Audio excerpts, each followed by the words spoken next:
Trying to see if I could get the captions. Trying to see if I could get the captions to work, but it doesn't look like it's going to.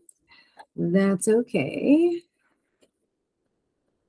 Welcome, welcome, welcome to Holistic Home Remedies for Summer Problems. This is Sarah Foster with Sun, Moon, and Stars Holistic Health and Reproduction. I am a holistic wellness educator and full spectrum doula located in Central Florida. Tonight we're going to be discussing some easy, natural, holistic remedies that you can use or find at home for common summer complaints. The weather is getting hot, kids are out of school, and the bugs are out too. So we're going to utilize supportive herbs and home remedies to complement your summer wellness care routine. What I wanted to also point out is I'm not a doctor. I'm not providing medical advice. These are just natural supports that you can use in any capacity. They're generally safe for everybody, including children. However, you may want to be familiar with your medical history, allergies, or any pre-existing conditions that could be impacted by anything that we discussed this evening. Let's see. So why we're here. The common complaints in summer, they are something easy to treat at home. Like I said, common complaints could include be coming from the children, but could also be coming from any other loved ones that are in your home or in your care. So being aware of how to treat minor injuries and illnesses can actually increase your self-confidence, increase your loved ones' trust in you as a parent or a caretaker, and reduce anxiety and distress when it comes to any emergencies or first aid issues. We are going to discuss first aid and recognizing emergencies, but the focus of our topic tonight is going to be first aid, because first aid is the immediate care of a sick or injured person. And that's a common complaint throughout summer as well. So before we begin, I want to discuss life hacks. What are some of your most favorite life hacks for summer? Or what are some of your biggest complaints in summer? You can type them up in the chat, or if you want to raise your hand, you can speak out loud, but I'll give a few minutes for everybody to give their responses. And yep, I'm seeing, what is that? Lime with cloves? Fresh lime with cloves, like in it? Fresh limes with clove in the lime is a mosquito repellent. Cool. Okay. I like that idea. And I like the smell of lime. So I like that. My favorite summer life hack is probably something everybody in Florida is familiar with, using baby powder to get sand off of your body. It's like my favorite, especially since I don't really like sand. I'm seeing other comments where we have flip your burger upside down. Apparently because the burger, oh, the bun is big enough to hold all the stuff. Summer life hacks, like it. Okay. Other things that I'm seeing. Kids eating all the food. Yeah. I don't have a life hack for that. So I can't help you with that. Yeah. Okay, great. These are so great. I love it. We're gonna keep on going in the chat if we want. That's great.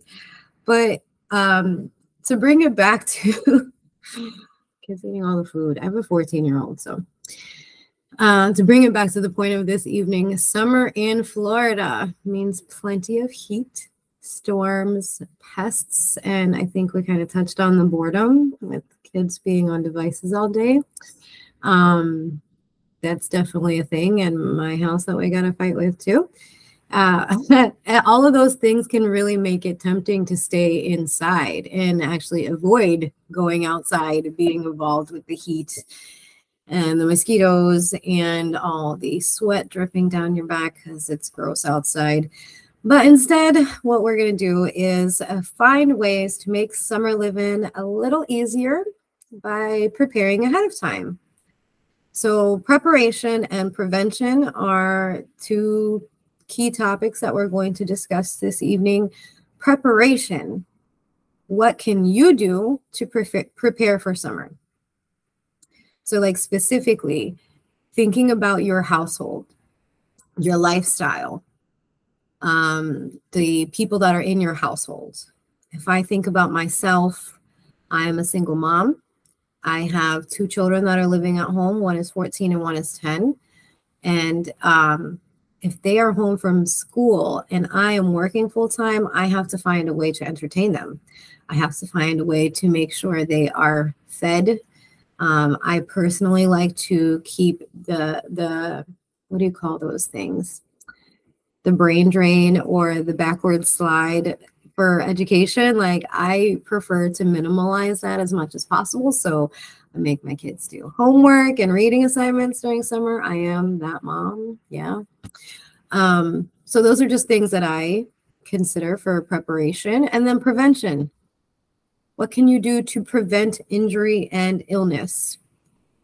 I have come to know that my 14-year-old has significant allergies, not necessarily any food allergies, thank goodness, but a lot of environmental allergies. So I have to be mindful of the environment. I am always mindful of the change in season and different pollen and things like that. My youngest, my 10-year-old daughter, she's very active, very full of energy and life. So a lot of injuries occur. So preventing injury is a challenge when it comes to her. But I am aware of her challenges. And so we kind of prepare. We use our preparation to prevent injuries and just kind of keep her busy and keep her active. So think about your lifestyle, think about things that are going on in your home and how you can apply the prepare and prevent mode. So we did mention that we're going to cover a little bit of first aid. So being aware of what can be treated at home and what cannot allows us to, there's that word again, be prepared before an illness or injury occurs. The following conditions warrant immediate medical treatment. That is whether you are going to treat it yourself or seek emergency care or urgent care. These are things that you shouldn't just be like, oh, sleep it off. Okay. So bleeding that does not stop with direct pressure. A cut or burn that is large, deep, or involves the head, chest, or abdomen. I have a personal anecdote about that. We'll go back to that in a moment. Head injury with loss of consciousness, confusion, vomiting, or poor skin color. Those all could be signs of concussion and confusion, brain trauma. We want to be mindful of those things. Skin or lips that look blue, purple, or gray is abnormal for most people. So if you notice that, you want to be mindful right away. If you are somebody who has seizures, has family member who has seizures, or not, it's still important to be aware of the signs of seizures and what to do if somebody is having one. So rhythmic jerking, sometimes loss of consciousness is also a sign of a seizure. There are some people that have seizures and have a blank stare, so they may seem unresponsive. That needs immediate medical treatment. Sudden inability to move, that's abnormal. Trouble breathing or choking, abnormal. Unconsciousness, or lack of responsiveness, like we just mentioned. An uncontrolled asthma attack, allergic reaction, or seizure, all of those require immediate medical attention. Even if it's like you use an EpiPen and you still need to call somebody for help. You might still need to follow up, okay? A heart attack or stroke, of course. We've mentioned unconsciousness more than once, so obviously that's very important. A fall for an older adult, we might want to be mindful of that. They can easily injure themselves and need assistance. And fevers over 103 degrees.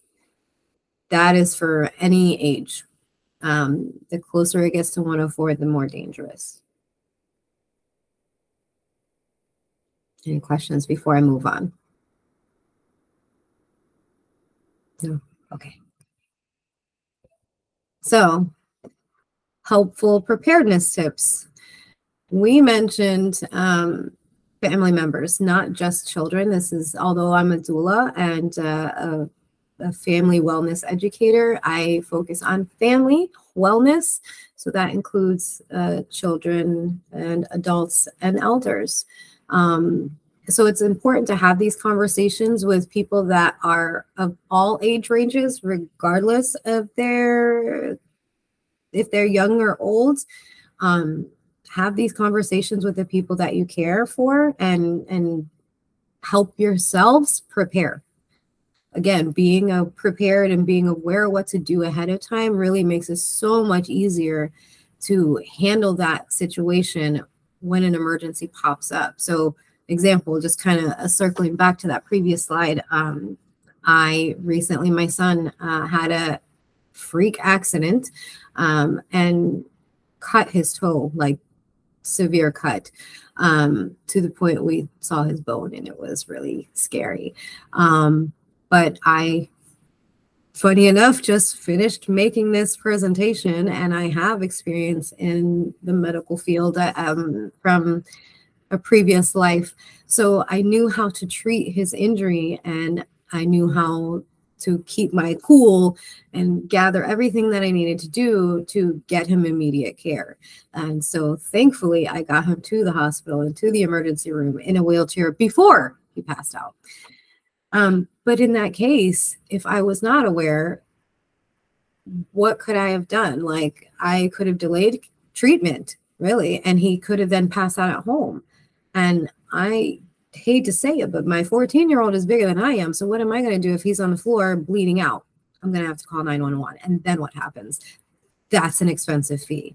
So having that forethought of being prepared, having just a gauze from the Dollar Tree, literally, I was able to wrap him up and head out the door and get these things taken care of rather quickly. So that's why we're here tonight, and that's why we're getting prepared. So keeping a first aid kit in an easy to locate place is number one. I knew exactly where to find those gauze when I saw my son's foot. I just went immediately to the spot. I'm pointing because it's in my bathroom. I went immediately to that spot, grabbed the bag, grabbed what I needed, and back to him very quickly.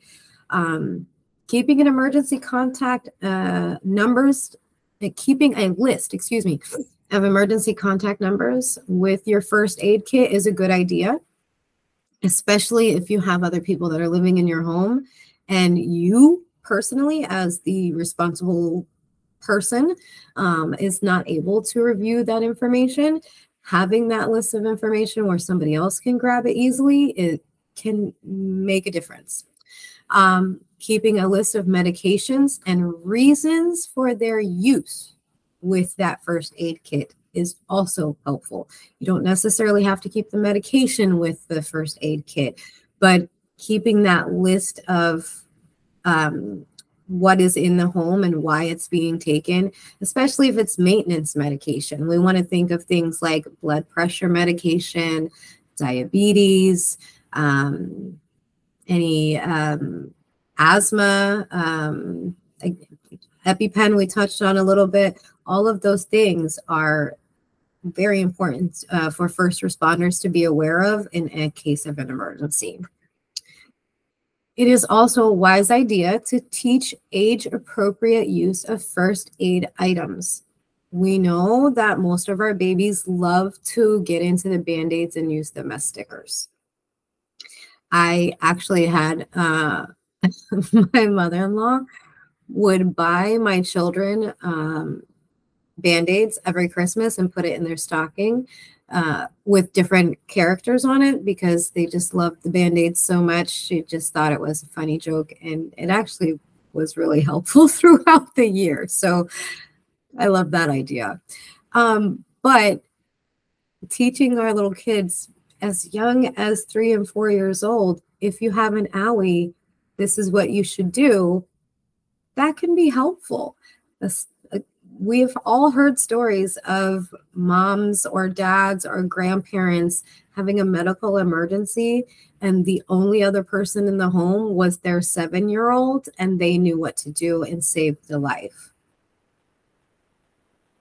So think about that conversation that you can have with a young child, a teenager, and even an elder. We want to practice reciting important information and talking about how to interact with any kind of emergency responders. So that way we can reduce the fear and embarrassment that they may feel in a situation, especially, I mean, again, if we're thinking about people of all age ranges, young kids may be afraid of calling 911 because they've been told, "Don't. This is not a toy. Don't play with it." Or they young kids may have. I remember. Excuse me, I'm tripping on my words. I remember my children, my little sister, playing on the phone and calling 911 just for fun. Like, she was not aware of what the responsibility was, and because we didn't have that conversation. So having those appropriate conversations can be helpful. Practice reciting your complete name, home address, and phone number. This is specifically for those that may be young or may have trouble with remembering. They may feel forgetful when they're under stress or pressure. So practicing that makes it a little bit easier for the words to come out, even if they have to read it off of the list that you're going to keep with your first aid kit. Wink, wink, you see that?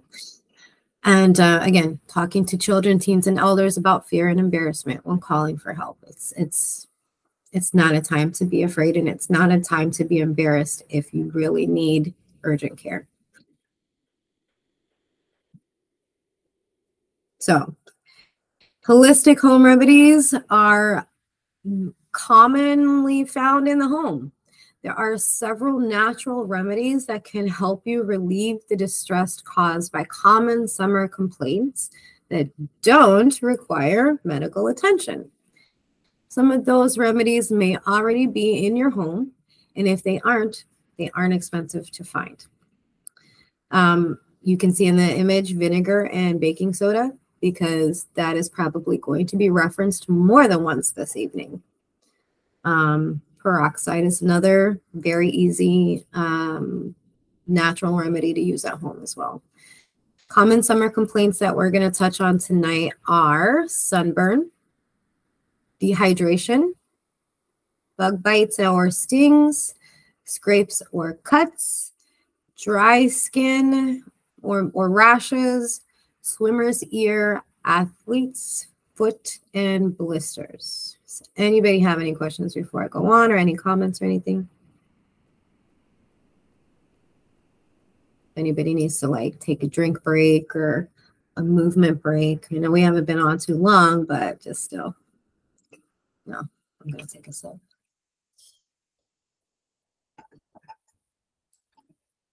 All right, so sun or heat-related conditions, something like sunburn, dehydration, heat exhaustion,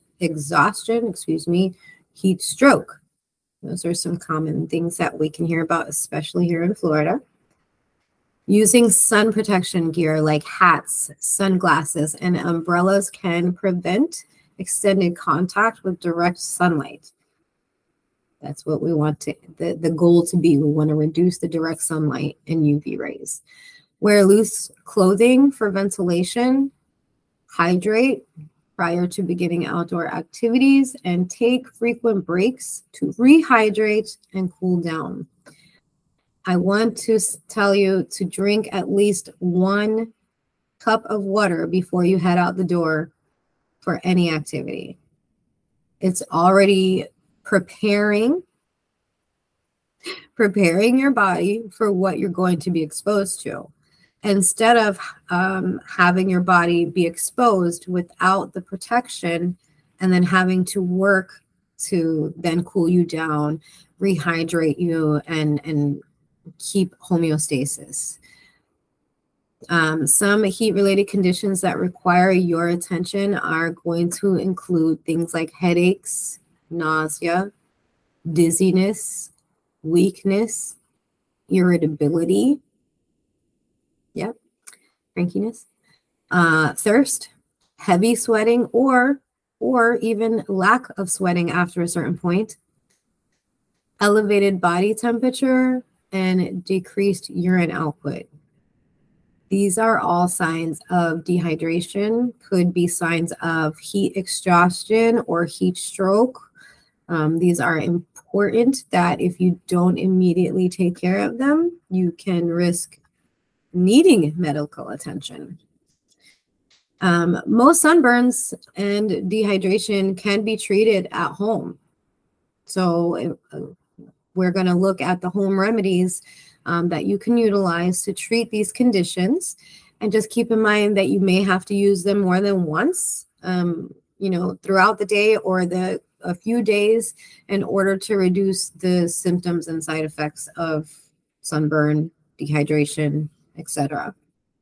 So my favorites are going to be a nice cool bath. Simple, easy, just jump in the bath. Not everybody loves taking a bath, but you are exposing the largest amount of skin to a cooler temperature that will immediately drop your core temp and help your body recover. You can consider adding 2 to 3 tablespoons of baking soda in your bath, or even 2 cups of vinegar, not together. We're not mixing these together. We're not making a volcano. Either or in the bath for up to 20 minutes. Yes, it will probably smell like vinegar, but like most of us know, like the vinegar smell goes away pretty quickly. If you don't feel like you can handle the vinegar, try the baking soda. Pain reliever may be helpful in reducing any inflammation. Ibuprofen is specifically anti-inflammatory and is helpful for excessive sunburns. A chamomile tea bath is also really helpful. That may be more pleasant to the nose. It's like, why didn't you lead with that? Yeah. Chamomile tea is a really great source of healing. You can drink it, obviously, but in this case, you can bathe with it to help reduce skin irritation. ORS, which is a oral rehydration solution. I have the recipe for this. So basically what it is, you're combining all of the elements that you need to allow your body to properly absorb fluids. Taking in water is helpful, but when you're very dehydrated, you are also losing things like electrolytes. So you want to add those back in. The oral hydration solution, if you want to get ready, I'll give that to you and you can either write it down or type it in your phone. I may also include it in an email.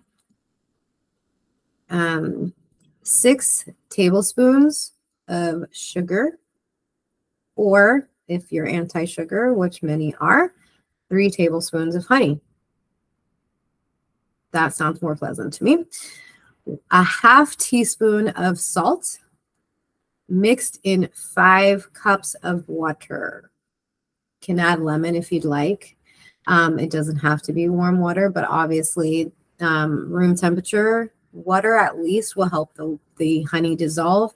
If you want to, Put it in warm water and then cool it off and drink it. That's also a great idea. But this oral hydration solution is actually recommended by the World Health Organization as a simple, easy way to rehydrate children, adults, elders, not just for adults. Okay, let's see. What else do we have here on the list? Oh, coconut water is a really great rehydration solution as well. It probably tastes a little bit better. It has obviously less sodium than a sports drink or Pedialyte, things like that, but it's an option, a natural option. Cold compresses are really helpful just to cool your body down, and frozen fruit as a snack is one of our favorite family treats that somebody, one of my family friends, turned me on to many years ago. And the favorite one is grapes. Just put them in the freezer and then munch on them later. It's great. Minor skin irritations, bug bites, stings, scrapes, cuts, dry skins, and rashes. When we are outdoors a lot, we're sweating. We may be using sunblock. We may be using bug repellent. When you're sweating, you're also getting like laundry detergent on your skin. It is so common. It is so common to see. I'm seeing a lot of, yeah. There's a lot of agreements there in the chat. So it's very common to have skin irritations during the summer. That's just a thing. Then we're going to add in the fact that there's bug bites. And if you're adventurous and exploring out in the woods, you could be exposed to environmental allergens that also give you any hives or itchy spots, as we can see here in the images. But most things are, again, easy to treat at home. If you experience any of the following, you want to seek immediate medical attention instead of looking for natural remedies. If you experience a bug bite, a cut, or a rash associated with a fever, excessive swelling, joint pain, difficulty breathing, a rash that spreads quickly or covers large portions of your body, those need immediate attention. Painful or open blisters can also be considered like a cut or a scrape because it's open skin. And allergic reactions, again, we've talked about that. That needs immediate medical attention. So how we can treat some of these minor things and these minor irritations at home could easily be just soap and water and a bandage, or like a cold compress to soothe itching. But we can also add in some extra natural ways to bring added relief or quicker relief, depending on where we are. Again, ice pack or a cold rag to soothe skin irritation. Baking soda poultice, I think that's how you say it, poultice, for bites and stings. I remember getting this a lot when I was young. I was a very adventurous little girl and loved to constantly be outside without shoes, and I was regularly stepping on bees. So the baking soda poultice, I think, what is it, 2-to-1 ratio? No, I totally said that wrong. It's a 3-to-1 ratio. So you want to mix 3 parts baking soda with 1 part of water, so until it turns kind of pasty, and then put it on the site of the sting or bite for a few minutes and then wash it off. That it's actually pretty efficient with treating bug bites and stings. Witch hazel infused with lavender, lemon balm, or basil is helpful as well. If you're not familiar with how to infuse witch hazel, simply add whatever herb you're using. I always suggest using dried because fresh herbs have different oils and could react differently. But using dried organic herbs are low cost And you just put them in a jar, a glass jar, fill it up to cover the herb, the plant material with witch hazel, seal it up, and let it sit for about 10 days. And the oils and the natural compounds and the plants will come into the witch hazel, and it can be used for treating skin irritations. Or you could simply buy hydrocortisone cream. It's very safe and effective. We're going back to that chamomile tea bags. These are really helpful for skin irritation, either soaking in the tub or using the tea bag as a cold compress. You could just put it on the site of the bite or sting. I like to use tea tree oil with coconut oil, especially for my scalp because I have dry scalp. Oatmeal bath has been helpful for my children. My oldest specifically was very sensitive to ant bites, and we'd have to do oatmeal bath a lot. So that's really helpful. If anybody has any life hacks for how to treat ant bites, let me know. It's also a common thing in Florida.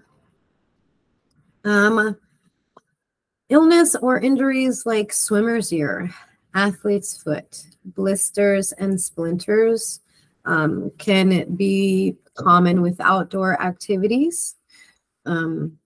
It's unfortunate because being outdoor is a great way to get your exercise, clear your mind, and stabilize your mood. So if you find that you're coming across any discomforts or injuries while you're trying to take care of your mental wellness, there are simple ways to take care of it.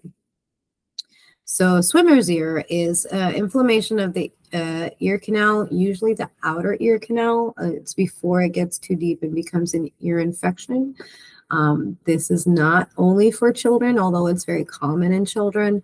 Adults can get it as well.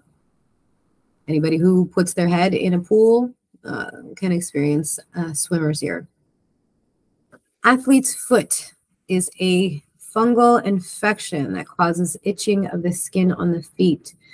This is very common for people who have damp socks and shoes.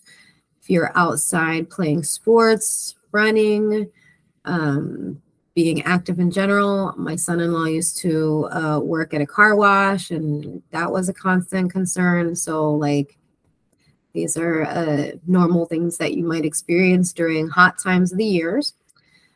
Blisters, we all know what blisters are, but if not, they're small pockets of fluid that form on the upper layers of skin. They can be very uncomfortable and painful. A splinter is a fragment of a larger object, usually a piece of wood, sometimes can be metal, that penetrates and becomes lodged in the skin. When treating these things, we have simple ways, natural ways that we can approach this at home. Of course, we want to keep the area that is impacted clean and dry. Using alcohol or hydrogen peroxide in these particular scenarios, depending on what it is, may not always be necessary and can actually be more harmful. So you just want to be mindful of that. And of course, soap and water is a helpful solution to many problems. Swimmer's ear. That is one that you can use rubbing alcohol. There's a study that shows using a solution of half rubbing alcohol and half apple cider vinegar dropped in the affected ear a couple times a day can help reduce inflammation and bacteria in the ear. We love vinegar because it can also be used with a 2-to-1 vinegar water bath to soak out any fungal infections. Blisters, of course, we always recommend that you avoid popping blisters, but if it becomes painful, then popping the blister and then keeping it loosely bandaged is a way to protect that site. And splinters. We can go back to that poultice, the tablespoon of baking soda and a tablespoon of water is really helpful, similar to like what we used with the bee bites or Bug bites or stings, that can also be helpful for drawing stuff out of the skin. It really just pulls stuff to the surface and allows you to address what's inside.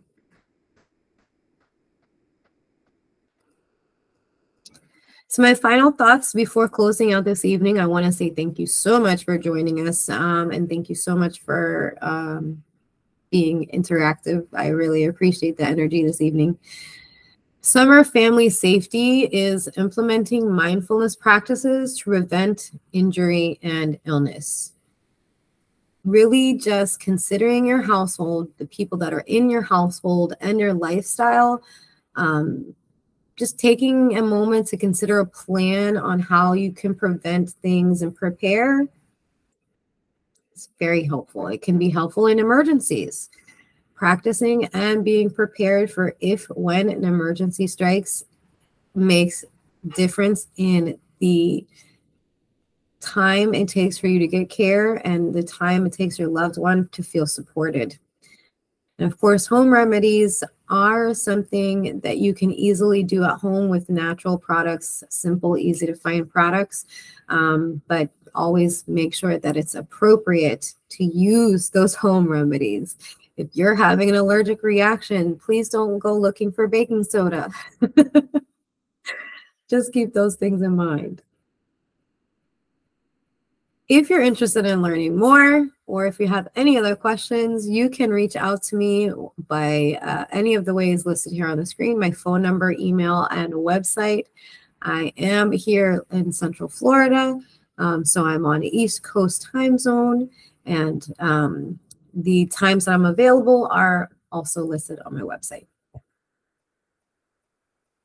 Thank you. Thank you. Thank you. You guys have been wonderful this evening. Thank you. I appreciate it. Thank you.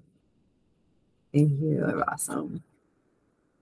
I hope you all have a wonderful evening and a wonderful weekend. The rest of this month, we do have activities coming up that I would love for you to join us in. And so if you head over to the website, if it'll go back, there we go. sarahfoster.biz, you'll be able to find our events page and connect with us online or in person. Have a wonderful evening. Thanks. Bye.